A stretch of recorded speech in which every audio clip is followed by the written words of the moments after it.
결코 포기를 모르는 끈기와 뚝심의 사나이다. 지는 싸움 안 하죠. 한번 싸우면 이겨야 됩니다. 시작한 것은 반드시 결과를 내야 됩니다.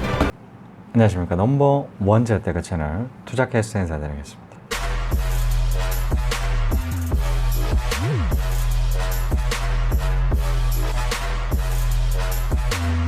자, 오늘의 주제. 투자캐스터님, 저 2억 있는데요. 재건축, 소형 아파트 투자 어떻게 생각하시나요? 입니다. 시작하겠습니다. 저는 온리 몰입합니다.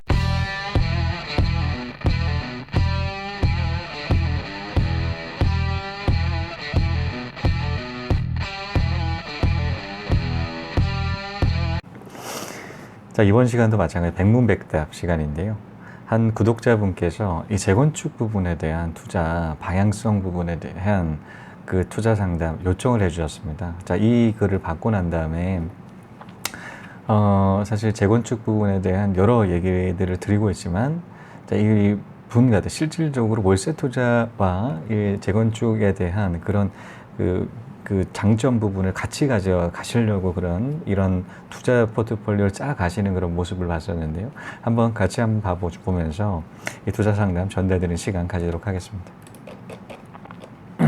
안녕하세요. 재테크는 예적금이 최고라며 어릴 때부터 은행만 이용하고 있는 35세 여성입니다. 자, 강의를 처음부터 찾아 들으며 부동산 투자에 눈을 뜨기 시작했습니다. 소형 아파트 월세 투자, 역발상 등등 귀에 쏙쏙 들어오게 상세히 현실감 있는 정보를 얻게 되어 감사합니다.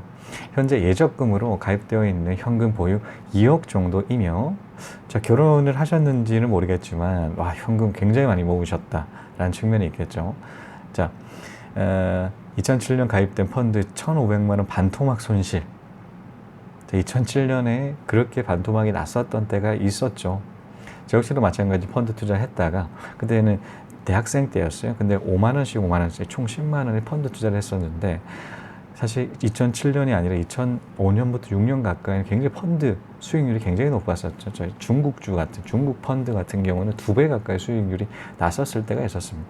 근데 2007년에 급격하게 떨어지기 시작하더니 저 역시도 마찬가지 반토막 손실을 보고 한 200만 원 중에 100만 원 건졌던 그런 경험들이 있죠. 전혀 지식은 없지만 펀드, 이런 재테크 투자를 해야 된다는 측면을 알았기 때문에 투자를 했다가 피똥 싸고 나왔던 그런 케이스가 있는데, 마찬가지로 반토막 손실이 나셨다고 하니까 그때 기억이 떠오르는 것 같습니다.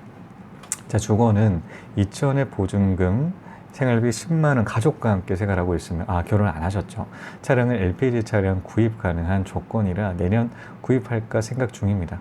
자, 지금 소형 아파트 관심 있게 보는 물건은 부천시 소재, 첫 번째가 30년 된 재건축 확정된 17평 2억 9천, 월세는 40이었습니다. 제 금액이 너무 올라 이미 구입 시기가 지난 것 같기도 한가라는 생각도 들고요. 두 번째, 30년 된 90세대 노후 아파트 15평 1억 6천, 2천에 월세 40. 이분 같은 경우는 구축 아파트에 대한 관심이 굉장히 많으시죠. 처음 투자하는 부분이라 소형부터 시작하려 하는데, 지난번 강의 중 살고 있는 주변만 보기보다는 다른 곳도 눈을 돌려보라는 말씀도 하셔서 조언 부탁드립니다 라는 말씀 하셨습니다. 자, 이제 투자를 막 생각을 하시는 입장으로 굉장히 이제 재건축 관련된, 거의 30년 구축 관련된 그 아파트를 투자를 하신다는 생각이 굉장히 신선하다라는 생각이 들었습니다. 사실 돈이 있다라면 재건축 아파트 투자 굉장히 좋죠. 이제는 투자 자금이 계속적으로 이루어지지 않을 거잖아요. 이제 큰 종잣돈에 들어가는 것만큼. 그런데 이처럼 금액이 너무 올라서 이미 구입 시기가 지난 것 같다라는 그 생각 말씀해 주셨는데, 그 부분에 투자 타이밍 플러스 그 투자 타이밍과, 사실 앞서가 살짝 말씀하셨거든요. 차량은 LPG 차량을 구입하실 생각이셨는데, 이 관련된 조언 전달 드리면서, 사실 주변에서도 LPG 차량 연비가, 사실 연비는 좋지는 않죠. 한 9km밖에 안 나오니까 썩 좋지는 않은데, 이 연료비가 저렴한 그 부분으로 유지비가 좋다라는 측면에 있어서 LPG 구입을 하시려고 하시는 분들도 있으실 것 같아요. 그 관련된 조언 드리면서 시작하도록 하겠습니다. 사실 여러분도 잘 아시다시피 2017년 10월에 법이 개정됐습니다. 사실 LPG 차량 일단 뭐 여러 가지 조건에 있는 해당되는 사람들만 구입을 하실 수가 있었잖아요. 자, 그런데 법이 개정됐어요. 자, 2017년 10월에 친환경차에 분류가 되고 있는 LPG 차량 같은 경우는 일반 사람들도 다 살 수가 있습니다. 자, 모든 차량에 대해서 다 살 수 있느냐? 그건 아니죠. 자, RV 차량, 전 차종의 RV 차량에 해당되는 그 차량 부분은 SUV, 쉽게 말해서 SUV, LPG 차량에 대해서는 살 수가 있게끔 그렇게 법이 개정됐어요. 자, 그러다 보니까 지금도 마찬가지로 그 RV에 해당되는 그 차량, 전 차종, 승용차까지 확대를 하기 위해서 트라이를 하고 있는데 쉬운 과정은 아니겠지만 결국에는 일반 차량까지도 마찬가지로 일반 사람이 구매하는 그 길이 곧 열리지 않을까라는 생각이 듭니다. 자, 그런 측면에 있어서 이제 차를 구입하시려고 하게 되면 신차나 중고차 생각하시잖아요. 저 같은 경우도 입사를 하고 난 다음에 신차 첫 번째 차가 신차였어요. 두 번째 차 중고차 샀고 세 번째 차, 자, 이번 휴가를 가기 위해서 이제 세 번째 차 샀는데요. 중고차를 샀어요. 저는 신차를 샀던 그때에 다시 한번 사는 기회가 돌아온다라고 하게 되면 무조건 중고차 살 것 같아요. 너무나 만족스럽기 때문이죠. 자, 이 부분 디테일하게 말씀드리도록 하겠습니다. 그러면 어떤 차를 사야 될까? LPG 차를 산다라고 하게 되면 사실 지금까지는 RV 차량 같은 경우 이제 일반 사람들 다 풀렸어요. 다 일반 사람들 살 수 있다라는 건데 승용에 대해서는 살 수가 있나요? 없죠. 5년 이상이 된 그 차량에 대해서는 일반 사람도 살 수가 있는데 1년부터 5년 미만 같은 경우는 살 수가 없어요. 그러니까 일반 사람이 살 수 없다라고 하는 거는 구매층이 그렇게 두텁지 않다라는 거죠. 그만큼 가격도 뚝뚝 떨어집니다. 뚝 떨어졌다가 5년 이상이 되는 순간에 다시 급반등을 해요. 굉장히 놀랍죠. 중고차 같은 경우는 감각에 따라서 계속적으로 가격이 떨어질 줄 아는데 LPG 차량에서는 특이하게도 5년 지나게 되게 되면 일반 사람들까지 다 살 수가 있기 때문에 가격이 더 올라온답니다. 그래서 그러면 전략 부분, 좀 싼 차량 같은 경우를 고려를 하셔야 되잖아요. 사실 전 재테크 방송입니다. 재테크 방송인 것만큼 싸게 구입할 수 있는 그 노하우들까지 전달해 드리는 그런 여러 가지 중간중간에 이렇게 건 바이 건으로 해서 전달 드리고 있는데 이번 건도 마찬가지입니다. 1년부터 5년대에 해당되는 차를 노리시면 굉장히 좋겠죠. 그냥 일반 사람들이 살 수가 없는 것만큼 가격 저렴하게 살 수가 있습니다. 자, 중고차. 자, 이 중고차 산다라고 하기 위해서 여러분들 굉장히 부담스러워 하시잖아요. 그 부분은 어떤 부분 때문에 문제가 발생이 될지, 문제가 발생이 되지 않을까에 대한 그런 두려움을 갖고 있으세요. 저 같은 경우는 두 번의 중고차를 샀는데 다 만족스럽습니다. 왜 만족스러워요? 첫 번째는 가격이 싸요. 심지어 제가 첫 번째 샀던 차 같은 경우는 이 매매가, 신차 가격에 대비를 해서 가장 쌉니다. 가장 쌈에도 불구하고 가장 비싸게 샀어요. 왜냐하면 중고차 가격이 그만큼 쌌다라는 거죠. 자, 우리는 일반적으로 매입 가격 대비를 해서 만족감의 그 차이가 달라지는 것들을 확인할 수가 있죠. 예를 들어서 롤렉스 시계 같은 건 1,000만 원이잖아요. 1,000만 원 넘지 않습니다. 그럼 1,000만 원 가치 이상이 되는 그 기대치를 만족을 해야 돼요. 그 만족시키기 위해서 굉장히 큰 고퀄리티를 요하겠죠. 그런데 같은 시계라고 하더라도 뭐 싸게 한 30만 원 정도, 이 정도에 그 해당되는 그 시계 같은 경우는 어느 정도 저렴하게 산 만큼 뭐 그렇게 크게 고퀄리티가 아니라고 하더라도 만족감이 높아질 수 있다라는 측면이 있겠죠. 가격에 따라서 다르다는. 예를 들어서 같은 신차랑 중고차를 산다고 하더라도 그 가격적인 측면에서는 다르겠죠. 그만큼 가격이 싸게 사게 되면 만족도가 굉장히 높다라는 측면. 저 같은 경우는 중고차를 샀을 때의 그런 만족도가 굉장히 높았었습니다. 그러니까 신차 이제는 앞으로는 사지는 않을 것 같다. 만약에 제가 사업을 한다라고 하게 되면 이 사업 부분에 대한 세제 혜택을 받으면서 리스로서 산다라는 그런 생각을 가지고 있지만 사지 않겠다라는 생각이 드는데, 뭐 이런 중고차 같은 경우는 사실 문제가 있을지에 대해서 여부 부분에 대한 그 의문을 가지시는 분들이 굉장히 많아요. 중고차 하면 부담스럽다라고 생각하시는 분들은 그 문제 유무에 대해서 우리가 모르니까 잘 뭐 정비 공도 아니고. 그런데 이 두 가지만 확인하면 대부분의 그 문제들은 커팅을 할 수가 있어요. 자, 첫 번째는 카 히스토리입니다. 카 히스토리. 여러분들도 카 히스토리 잘 아시지 않습니까? 카 히스토리 같은 경우는 그 보험 부분을 썼던 부분에 대해서 그 나와 있어요. 나와 있다라는 것은 그 사실 큰 사고 같은 경우는 자기 비용으로 수리를 할 수가 없죠. 왜냐하면 돈이 너무 많이 든다라는 겁니다. 그 차량 가액만큼 해당되는 그 금액적인 부분을 지불을 하고 자기가 보험 혜택을 안 받으려면 그렇게 해야 되는데 보험 가입해놨는데 그럴 필요 없지 않겠습니까? 자기 대신에 보험사를 통해서 이 가격적인 큰 사고 같은 경우는 이렇게 이용을 할 수밖에 없다고. 그러면 카이스토리 다 뜨거든요. 카이스토리만 본다고 하더라도 사고, 큰 사고 부분에 다 잡을 수가 있다. 작은 짜투리 같은 조그마한 그런 수리 같은 부분에 대해서는 사실 개인적인 비용을 지불한다라고 했을 때는 확인할 수 있는 방법이 그렇게 크지는 않죠. 자, 그렇기 때문에 큰 사고 같은 경우는, 작은 사고 같은 경우는 사실 크게 염두를 해야 될까? 큰 사고부터 일단 집중해서 보실 필요가 있다라는 부분 첫 번째 말씀드리고요. 두 번째 같은 무사고 유무입니다. 자, 우리는 사고가 난다고 하더라도 무사고와 유사고가 나뉘어요. 무사고, 예를 들어 사고 난다고 했을 때 다 유사고가 아니에요. 그러니까 예를 들어서 이런 겁니다. 자, 우리가 일반 교체하는 도색, 판금이라든가 도색, 그리고 범퍼 교체 같은 그런 류에 해당되는 사고가 난다고 했을 때의 교체 유무 부분에 대해서 무사고로 포함돼요. 그렇다는 건 성능에 대한 성능 부분에 대해서 이렇게 영향이 없던 그런 사고 같은 무사고로 포함된단 말이에요. 그러니까 사고가 났다고 하더라도 다 문제 차량이라고 보시지 말고 디테일을 보신다라고 하기에 판금 도색이라는 그런 부분, 그 부분에 대한 그 문제적인 부분에서 문제 없이 사신다고 상관이 없고, 자, 그렇다고 하기에 유사고 같은 경우는 어떤 사고냐? 뼈대 있잖아요, 뼈대. 자, 우리 프레임이라고 하는데 그 뼈대 부분에 손상에 대해서 용접을 한다거나 그 용접을 아무리 깔끔하게 한다고 하더라도 이 호리젠털, 이 평형 부분이 안 맞을 때가 있어. 얼라인먼트가 제대로 안 휠 베이스가 좀 약간 각도가 좀 다르다는 그런 부분이 있거든요. 자, 그런 유사고 차량이 아니라고 하더라도 좀 사고가 났다고 하더라도 무사고 차에 포함된다라고 하게 되면 가격 좀 싸거든. 덜 싸단 말이에요. 그러니까 이런 중고차, LPG 차량, 1년부터 5년 미만에 해당되는 차 플러스, 그리고 사고가 났다고 하더라도 무사고 차에 해당되는 차를 산다라고 하게 되면 훨씬 저렴하게 산다 라는 측면 말씀드리면서 재건축 부분 말씀드리도록 하겠습니다.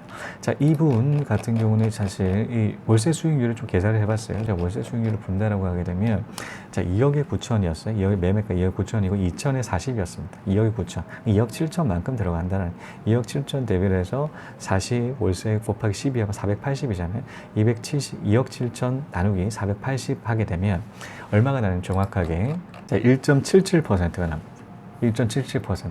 1억 6천짜리를 또 계산을 해봐서 월세 2천에 40 같은 계산을 해보니까 4.42%죠. 그러니까 대출을 안 받는다고 해서 월세 투자로 간다라고 하기엔 수익률이 그만큼 낮다라는, 제 기준으로 봤을 때 7.7%에서 8% 이상이 되는, 거의 대부분 10% 이제는 해당되는 그 금매 물건 접근을 하지만 사실 7에서 8% 최소가 저한테는 그래요. 대출이 없다고 하더라도 그 정도 퍼센트가 나와야지 대출을 극대화를 해서 수익률이 15%에서 20%로 간다라는 측면을 알고 있기 때문입니다. 그런 의미에서 이 월세 투자를 접근하실 필요는, 월세 투자로 접근하면 안 된다라는 거죠. 자, 월세 투자, 이분 같은 경우는 구축을 노리시고 있었어요. 재건축 부분에 대해, 재건축, 재개발 부분에 대해서 집중하신다는 느낌이 있었죠. 자, 그런데 재건축, 이 투자 부분에 대해서 노리려고 하게 되면 일단 염두를 해야 될 게 있습니다. 자, 그것은 재건축에 올인한다고 하더라도 나머지 그 투자 자금 부분에 활용할 수 있냐 부분입니다. 활용하지 않는다고 하더라도 감내할 수 있냐라는 부분, 그게 10년인데요. 10년 동안 감내를 할 수 있냐라는 그 측면 부분을 일단은 본인 스스로한테 질문하셔야 될 것 같아요. 왜냐면 저 같은 경우도 재건축 투자를 하셨던 지인분이 있으십니다. 그 지인분 굉장히 해피엔딩이죠. 3억 투자를 해서 13억 벌었으니까요. 그런데 그 해피엔딩 그 사이에는 굉장히 얼굴이 썩어 있었어요. 왜냐면 그 사이에는 이게 너무나 뭐 소송도 걸리고 지지부진한 그런 진행 과정들로 투자를 하고 싶은 물건이 있다고 투자를 하지 못한다는 그 측면까지 더해지니까 엄청 혼자 모든 스트레스를 다 감내하는 그 얼굴 표정이었거든요. 그 얼굴 표정이 언제 바뀌었냐? 재건축 끝나고 난 다음에 입주 딱 하고 엄청 풀리시더라고요. 계속 풀리셔가지고 이제 해피엔딩. 꽃이 피셨어요. 꽃이 피시고 난 다음에 이제 재건축 물량 그 부분에 대해서 염두하신다라는 측면이, 이 10년 동안 확실한 수익을 담보를 하지만 10년을 홀딩해야 된다. 그 10년 동안에 투자하고 싶은 물건들도 참아야 되고 투자하지 못한다는 측면들이 굉장히 좀 그렇죠. 그런 부분에 있어서 저는 초반 투자, 중반 투자, 이제는 후반 투자로 나뉜다라는 말씀을 드린 적이 있습니다. 후반 투자, 돈이 있는 사람들, 돈이 있다고 한다라는 것은 재건축 투자를 한다고 하더라도 충분히 다른 돈으로 투자를 계속적으로 이어갈 수 있는 사람들 같은 경우는 재건 투자한다고 스트레스 전혀 없겠죠. 사실 가장 큰 핵심적인 스트레스는 투자하지 못한다는 측면이에요.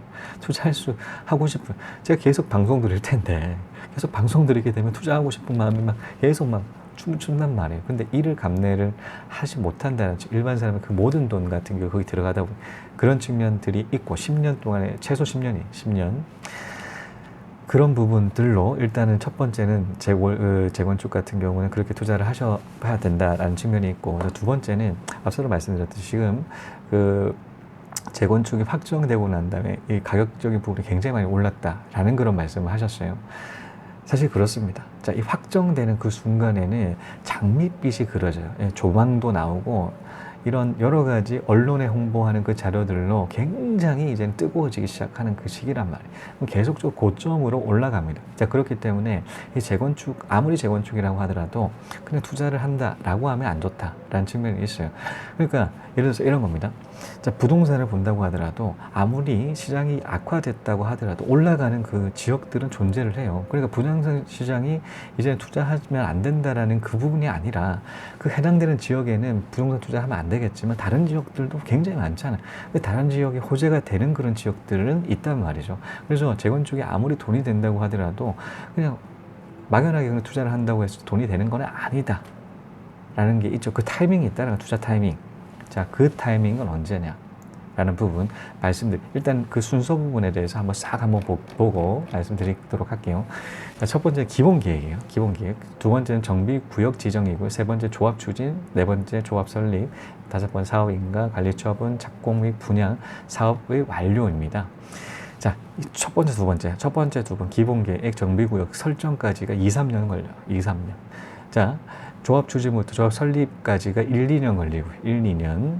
자, 그리고 다섯 번째 사업 시행 같은 경우 1년 정도 잡고 있고, 자, 7번부터 6번 같은 경우 관리 처분 단계에서 1-2년 정도 걸립니다. 지지부진하다라는 7번부터 8번까지 3-4년 정도 걸립니다. 자, 이런 전 과정, 첫 번째부터 8번째까지가 어느 부분에 투자를 해야 되냐면, 세 번째 관리 처분부터 설립 인가까지의 그 시기입니다. 왜 그러냐? 굉장히 지지부진하거든요. 왜냐면 사실 이해관계가 굉장히 엮인단 말이에요. 재건축만 본다고 하더라도 입주자들의 대포들이 모이잖아요. 근데 본인들이 생각하는 시공사, 시행사들 선정하는 것부터 시작을 해서 본인들의 이해관계가 굉장히 복잡하게 엮이다 보니까 추진하는데 지지부진해요. 굉장히 횡보하는 그 기간들이 길다 보니까 스트레스를 받는 그 기간이에요. 자, 이런 지루함을 극복하지 못하는 여러분들이 이제 투자를 판매하는 매도 물량이 속출하는 그 시기입니다. 이때가 가격이 떨어져요. 자, 기본 계획 수립부터 정비 구역 지정까지 확정되는 그 시간대는 장밋빛 이어져 가지고 조망도 막 나오고 뭐 홍보 관련된 그런 엄청난 그런 여러 가지 부분으로 올라가는 시기인데, 내려가는 시기가 있다. 조합 추진, 조합 설립 인가 전까지가 그 시기고요. 두 번째는 자, 다섯 번째 사업 시행, 여섯 번째 관리 처분, 착공 및 분양인데요. 이때가 관리 처분 단계에서 왜 관리 처분 단계냐면 실제적으로 추가 부담금이 나오는 시기입니다. 자, 평형이 정해지고요. 평형에 따라서 어떤 평형을 선택했을 때에 본인이 추가 부담금이 나오는 그 시기가 관리 처분 단계거든요. 그러다 보니까 이때까지 좋다가 돈 내라고 하니까 이때까지 그 좋았던 기분이 싹 없어지죠. 찬물 막 끼얹은 거나 마찬가지. 화들짝 놀라, 이렇게나 많이 들어? 라는 그런 생각들이 있죠. 자, 그러다 보니까 작은 계획을 세우시고 하시다 보면 어떤가요? 분명히 돈이 마련되지 않으신 분들이 굉장히 있으시단 말이에요. 그분들 같은 경우 판매를 합니다.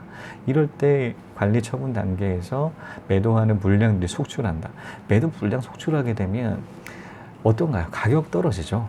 뭐 항상 그 매수 물량이 몰리게 되면 가격 올라가고 매도 물량이 몰리게 되면 가격 떨어져요. 그러니까 물량이 몰렸을 때에 물량이 몰린다라고 하게 되면 판매하는 물량, 그러니까 입주 물량이라든 판매하는 물량이든 몰리게 되면 가격이 떨어진다는 것은 여러분도 잘 아시지 않겠습니까? 그런 의미에서 관리 처분 단계에서 들어가야 될 타이밍이다 라는 생각이 듭니다. 자, 이런 식으로 타이밍을 설정을 하죠. 아무리 재건축, 재개발 돈 많이 낸다고 하더라도 다 들어가면 안 된다는 그 측면들에 대해서 말씀드렸고요. 자, 그리고 마지막으로 이제 월세 투자에 대해서 한번 설명드리도록 할게요. 자, 저는 말씀드렸듯이 7에서 8%대 대출을 최대한 활용을 한다라고 하기 15% 이상, 최소 15%입니다. 15에서 20% 사이에 그 선에서 수익률이 결정이 되는데 15%를 가정을 해서 앞서 구독자분께서 2억을 투자를 하신다고 하셨거든요. 2억이라고 하게 되면 자, 월세 얼마가 나오냐? 얼마가 꽂히나요? 자, 1년에 3천 꽂혀요. 자, 1년 3천 꽂힌다. 자, 꽂히는 것만큼 이제 순자금을 회수하는 그 기간 얼마 정도면 순투자금을 다 회수를 할 수가 있냐? 7년 걸립니다. 7년 동안에 다 회수가 된다라는. 자, 7년 있다가는 공짜예요, 이거. 자, 2억만큼 해당되는 부동산 공짜로 가져갈 수가 있다라는 것이죠. 자, 그런 것만큼 이 들어왔던 거를 또 추가로 투자를 계속적으로 할 수가 있겠죠. 할 수 있는 것만큼 수익률이 계속적으로 증가할 수 있는 방법들 중소도시에 있습니다. 여러 번 강조 드리지 않겠습니다. 대도시는 수익률이 굉장히 떨어진단 말이에요. 한 3%도 많아요. 아까 딱 보셨잖아요. 1.7%, 1. 몇 %였지? 1.77%였습니다. 이 수익률도 안 돼. 이게 누구 코에 붙입니까? 1.77%면. 자, 지금 아이 사랑이라고 이제는 적금이 있는데 그것만 하더라도 6% 뭐 제약 조건은 있겠죠. 애가 있어야 되고 뭐 여러 가지 제약 조건, 적금이 6%를 주는 적금이 있어요. 자, 그런데 너무 작죠. 그런 이 대도시의 단점입니다. 가격이 올라가 있잖아요. 대도시 사람들 몰린 것만 가격 오른다면 그러니까 월세가 따라 올라가지를 못해요. 그런 부분이 있어요. 근데 월세는 비슷하게 유지가 된다. 아무리 가격 떨어진다고 하더라도 저렴한 소형 평형, 고점에, 그러니까 대형 평형에 있는 월세는 타격을 정말 직격타 맞거든요. 만약에 부동산 호재가 아닌 악재가 이어진다라고 직격타 맞아요. 맞는데 소형 평형 같은 경우 항상 잔잔합니다. 이 요동칠 때 잔잔하게 간다. 아무리 악재가 생긴다고 하더라도 월세는 그대로 간다. 그런 부분이 있는데 그 월세에 집중하시면 중소단지, 산업단지 위주로 해서 그런 거 투자를 한다라고 했을 때 15%, 20% 충분하다라는. 그러니까 저 같은 경우는 금매로 또 투자하다 보니까 이 수익이 받쳐질 수가 있습니다. 자, 그러면 어떤가요? 경매에 투자할 필요가 있나요? 경매 투자 이제는 막 고생을 해가면서 명도해야 되고 이 법적인 그 절차 부분 혹시나 못 봤던 권리 분석 부분이 생긴다라고 했을 때 다 본인이 귀찮잖아요. 또 여러 가지 근데 접근성이 굉장히 좋단 말이에요. 이제 경매가 아닌 금매 물건 같은 경우는 언제든지 실시간으로 본인이 노력하느냐에 따라서 언제든지 노력에 따라서 확보할 수 있다는 게 금매 물건입니다. 자, 이를 고려해서 포트폴리오 좀 짜셔가지고 자, RV 차량, RV 차량이 아니라 LPG 차량 말씀드렸지 않겠습니까? 1년에서 5년까지 차량 구매를 하시고 재건축, 재개발, 타이밍, 관리, 처분 단계, 그리고 조합 설립 추진하면서 설립 인가까지의 그 과정에서 다 구매를 하시고 그리고 월세 투자를 하신다라고 하게 되면 중소단지 이 세 가지 트랙, 3트랙에 대해서 말씀드리는 시간 가졌습니다. 이거 비즈니스를 성공하는 이게 무슨 비결이 꼭 있을 텐데 하고 항상 저한테 물어보시는데 비결은 간단한 거를 무조건 365일 꼭 everyday 그거를 문제 없이 꼭 영어로 execution을 꼭 해야 됩니다. 그게 힘든 겁니다. 이 생각으로는 쉬운 건데 이거를 실천을 할 수 있다는 게 엄청나게 힘든 게 레스토랑 장사거든요. 자, 이것으로 시작했습니다. 2억이 있거든요. 재건축, 재개발, 그 투자, 월세 투자하려고 하는데 어떻게 생각하시나요? 에 대한 해답 전달드리는 시간 가졌습니다. 자, 시청해 주신 여러분 감사합니다. 다음 시간에 또 뵙겠습니다.